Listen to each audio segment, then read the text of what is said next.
ګیله مه کوئ چې تاسو سیاست کې څه کړي دي. مونږ سیاست کې ستا ایمان محفوظ کړی دی. مونږ سیاست کې د محشر په میدان کې ستا سترګې د مدینې جانان مخې ته اوچتې کړي دي.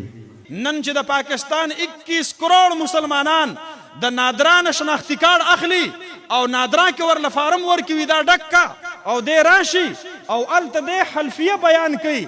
میں حلفیہ اقرار کرتا ہوں اور ابلیغ کرتی ہوں کہ میں جناب محمد الرسول اللہ صلی اللہ علیہ وسلم کو خاتم النبیین اور آخری پیغمبر مانتا ہوں اور میں اس کی ختم نبوت پہ غیر مشروط اور قطعی طور پر ایمان رکھتا ہوں.